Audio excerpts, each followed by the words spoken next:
Let's talk chemistry with Pastor Dan. We're looking at a lab today. So today we're doing a chemical and physical change lab.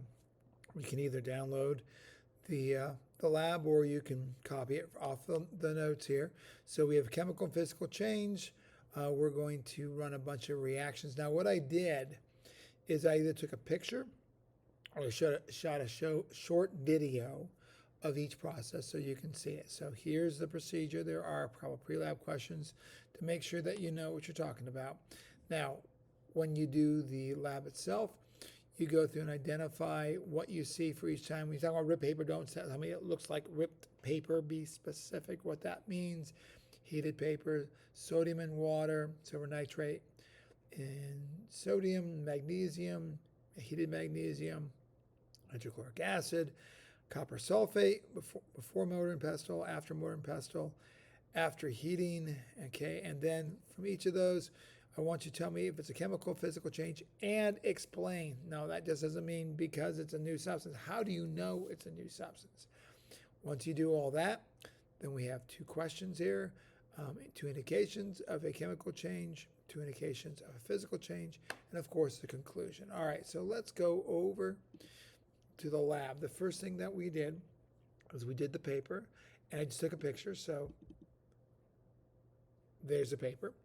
And then we had the paper after it was ripped. So it's all ripped up there and on the paper. So describe that.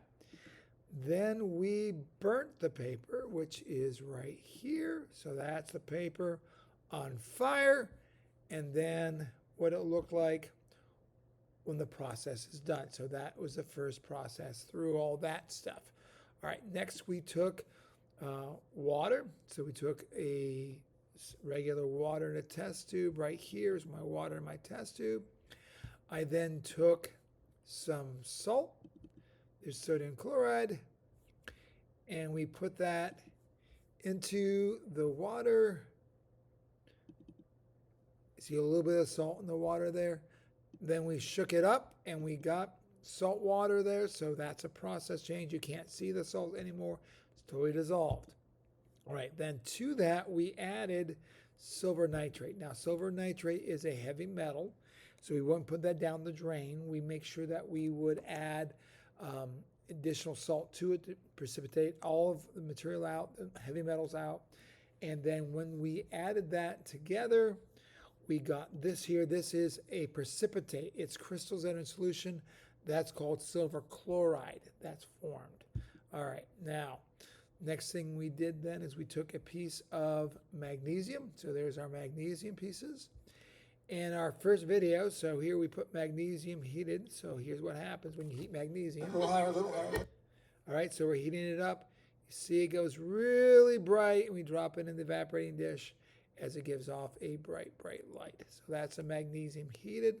We then took the magnesium again, and this time we added the hydrochloric acid to it, which is right here.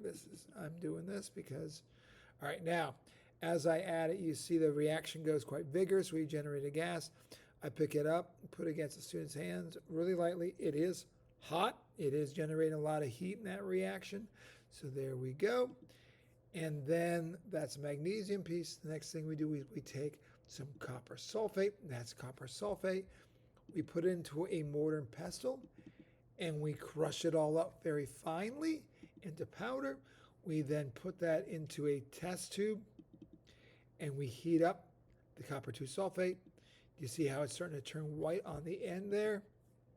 After we do that, we're going to, so this is what it looks like when it's totally heated.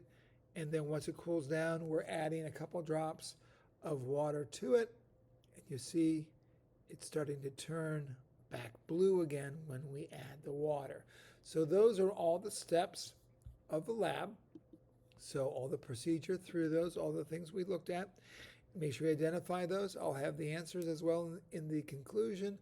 So hopefully that wasn't too bad. Take care. Be good. Bye.